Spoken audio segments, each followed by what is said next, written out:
In this unit, we're going to be working with perimeter, area, volume, and temperature. In this lesson, we're going to be looking at substitution and reviewing radius and diameter. All right. Hi, everybody. So in this lesson, we're going to be focusing specifically on substitution, okay? But we're also going to review radius and diameter because we're going to need those ideas for later lessons here. But what we mean by substitution here is what we're going to do here is we're going to end up using a few formulas, and we want to make sure that you're comfortable with taking a value and plugging it in for a variable that would show up in a formula. Okay. Now we're going to be using a bunch of formulas here, and they are on the formula sheet. We've got a formula sheet that will be provided here, and then there's going to be some conversions on there too, because as you can see from the title of this unit here, we're going to be looking at perimeter, area, and volume, and we're also going to be looking at some temperature here, and so there's going to be some conversion factors in there as well. So with substitution, okay, substitution is when we substitute or replace a variable in a given expression with a numeric value. Okay. Now, that's one specific type of this. Substitution is a little bit broader than that. But for what we're going to be looking at right here, what we're looking at specifically is we're going to give you an expression or a formula with some variables in it, and we want you to be able to plug in the values and then evaluate that appropriately. So here we go. Here are the steps here. We're going to write out the equation if it's not already provided. Okay. In some cases, you're going to need to be able to identify what the equation is simply from the description of the scenario there. And then we're going to replace each variable with the number, the value that we're given. And we're going to try to be, and I'm going to try to be really good about using brackets here, parentheses, to identify the part in the expression that's been replaced.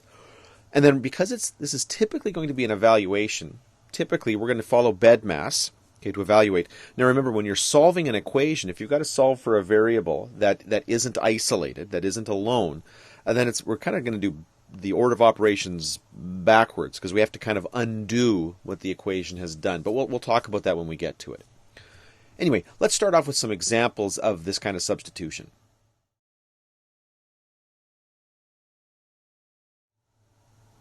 Okay, so we're going to take a look at some examples here. So evaluate the following expressions. Okay, so I want to evaluate what 3x minus 9 is equal to when x is replaced with 2. So what we'll do here is I'll write down equal to 3, and I'm going to use parentheses here to identify that there was a variable there. Now I've replaced it with its value, minus 9. And now for me to evaluate this, first thing that I'm going to want to do here is identify the order of operations. And I know that multiplication, the multiplication that's implied here, okay, is going to come first before this subtraction here. So 3 times 2 is going to be 6, minus 9, and then 6 minus 9 is negative 3. Okay, it's as straightforward as that. Over here, same sort of thing. It's going to be equal to, we're going to rewrite this expression, but instead of the y there, we're going to write 12 divided by 3, and we're going to put that 12 in parentheses. In this particular case, I didn't really need to do that, but it does help clarify that particular substitution step for your teacher when they're looking at your work. So again, division comes before the addition here, so we're going to look at 12 divided by 3, and that's going to be 4. And then 7 plus 4 is going to be 11. Now for this particular question, we've got kind of a double substitution here. We're going to replace the a and the b. So this will be 8 multiplied by 4, the value that we're giving a, minus 3 multiplied by 1, the value that we're giving to b. We're going to perform the multiplication first. So we're going to multiply 8 by 4 to get 32. We're going to multiply 3 by 1 to get 3. Okay. Then we're going to do the subtraction there. Now, another way I could have done that was to think of this as a negative 3. Think of this as like adding a negative 3, but the results would be exactly the same here. Anyway, and 32 minus 3 is going to give me 29. Over here, again, we've got this double substitution here. We're going to replace the x and the y. Now, this is sometimes a little bit confusing for people because of the square on there. Okay, but we got to make sure that we're really, really clear on this. I'm going to replace the x with a 3. Because the x is being squared here, I'm going to put parentheses here. The square is going to go outside the parentheses. And what goes inside the parentheses here, the brackets, is going to be that 3, what I'm replacing the x with. I'm going to add to that 10 multiplied by that negative 1. Now, the reason why this is significant is, let's just say, for example, just off to this as an aside here. Just as an aside, let's say that these were switched, and I made, the x here, I was going to write y again, if I made x equal to negative 1 and y equal to 3 here. Let's just say that it was like that. If you don't put the parentheses there, and you just put negative 1 squared plus 10, now over here it's a little less obvious. Sometimes people, if you wouldn't just put the 3 there, you would do something to indicate that there's multiplication. But with a square, it's a little bit less obvious here. But if you've got the negative 1 squared like this, you are not. If you were to plug that into your calculator, and I can do that right over here. Okay, pull over my calculator. If you plug in negative 1 squared, I get negative 1. Well, I know that a negative, when a negative is squared, negative multiplied by itself should be a positive. So that doesn't make any sense. But the reason the calculator is doing that is because it's giving priority to the square, and it's in this power here. Basically, what the calculator is seeing is it's seeing 1 squared and then multiplied by a negative 1. Okay, it's seeing that negative as a coefficient. If I want that negative 1 squared there, I need to put parentheses around it. Okay, so it's really important that you understand how the order of operations are going to work in a situation like this. Now here, really wasn't the case there. So 3 squared will be 9. 10 times negative 1 will be negative 10. So I'm going to put parentheses around that just so that this makes sense. Adding this negative here. And 9 plus a negative 10 is basically just 9 minus 10. So it'll be negative 1. Okay, let's look at a couple of more. Oops. So up here, m is equal to 5. There's just slightly more going on here in terms of the operations here. So 7, parentheses, 3, because it's 3 times m, it's going to be 3 times. I'm going to put parentheses there, 5 minus 1. Now, what I've got here are what we call a nested set of parentheses. I've got parentheses within a set of parentheses. So we're going to start inside the innermost one. And inside here, I've got this 5. It's being multiplied by the 3. Now, I'm going to give precedence to the multiplication over this subtraction here. So nothing's going on with the 7 quite yet. But 3 times 5 will be 15. Okay, 15 minus 1 is going to be 14. And 7 times 14 will give us 98. There you go.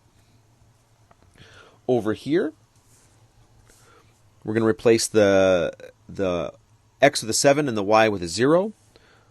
So very similar to the one that we just did. So 0.5 multiplied by negative 3. Replace that x with a 7. Replace the y with a 0. And again, I'm going to look at my inside. And I've got this expression here, this multiplication and then this addition. So this multiplication is going to go first.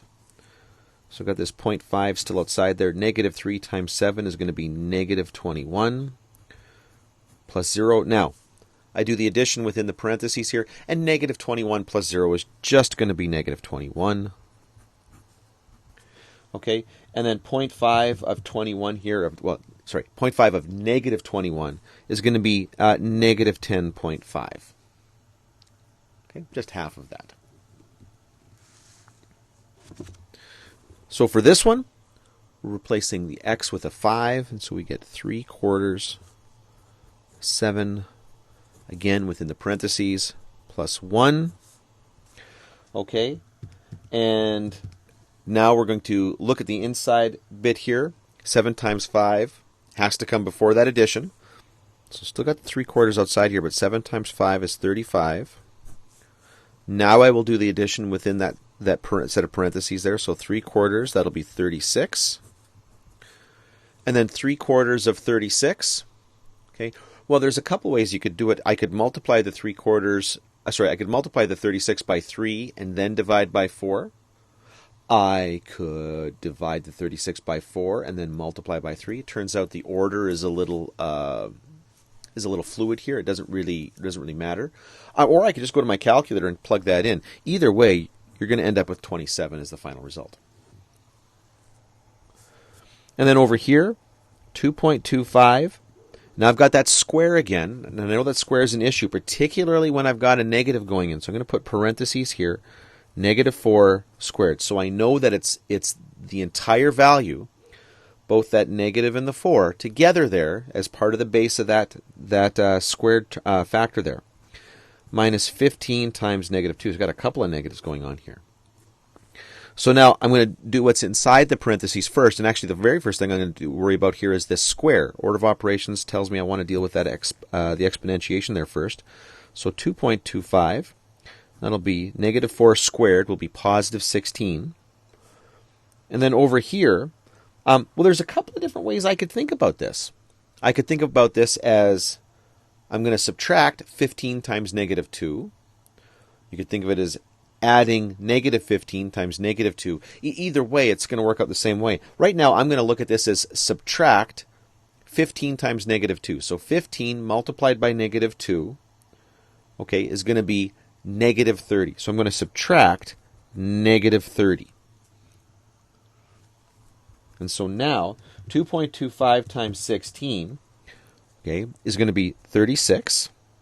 And then remember, subtracting a negative, that's basically addition. And so 36 plus 30 will be 66. Okay?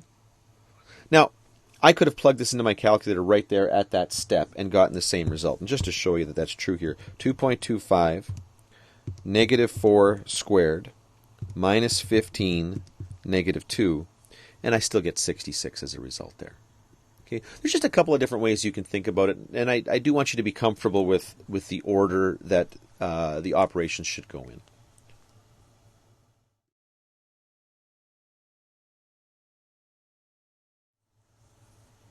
So for this next little bit here, what we're going to do here is just review a couple of ideas just in preparation for what's going to be coming next here. So like it says here, in the next lesson, we're going to be looking at perimeter and circumference. And these deal with the distance around the outside of a shape. Okay, circumference specifically referring to the distance around the outside of a circle here. Now, before we get there, we want to make sure that you understand the words diameter, radius, length, and width, and the related sort of terms here. So just remember with a circle that the diameter is the total length across the widest part of the circle. Okay. Now, we also use the word diameter to refer to that particular line segment that we draw, particularly the one that goes through the center of the circle. Okay, so if there's and we usually use the letter O to refer to the center of the circle. So if you've got this line segment that's going to go through the center of the circle from one part of the circle to the other, okay, that's your diameter. The radius is basically just going to be half of that. Okay, so if length D is the diameter, then the 2 times the radius is going to equal the diameter. And again, remember that we're using the words diameter and radius kind of in two senses. Sometimes we use the word diameter to refer to the length across. Sometimes we use it to refer to the line segment that we draw across. Same thing with a radius. Sometimes we use the word radius, we're referring to just its length. Sometimes when we use the word radius, we're actually referring to the line segment that joins the center of the circle to the circumference. It's all context related. You would understand based on how the question is asked what it is specifically that they're referring to. So let's just take a look at a couple of examples here. So what is the radius of each of the following? Now, we have to assume that these line segments that we're seeing here, these lengths, refer to diameters. Okay, that they're going through the center of the circle, even though that isn't explicitly stated here. That's a safe assumption. So what we want to do here is remember that twice the radius is equal to the diameter, which means if I wanted to get the radius, what I have to do is divide both sides by 2. The radius is going to equal the diameter divided by 2. So in this case right here, the radius is going to equal 16 centimeters divided by 2, or 8 centimeters. Okay? Here, our radius is going to be the diameter divided by 2, which in this case is 150 inches, divided by 2. That's going to be 75 inches. Okay, and then this last one here is going to be 75 centimeters. So the radius is going to be the diameter divided by 2, and the radius here is going to be 75 centimeters divided by 2. And 75 centimeters divided by 2 is going to be kind of an awkward number here, but 37.5 centimeters. And there you go. Coming at this from a different direction, we might ask, well, what's the diameter? And in this case, just like we were showing before here, we know that twice the radius is equal to the diameter. So in this case right here, this would be 2 times 3 centimeters. And again, I have to assume that what we're seeing in both cases here is the length of the line segment that takes you from the circumference to the center of the circle. So 2 times 3 is going to be 6 centimeters. Over here, twice the radius is equal to the diameter.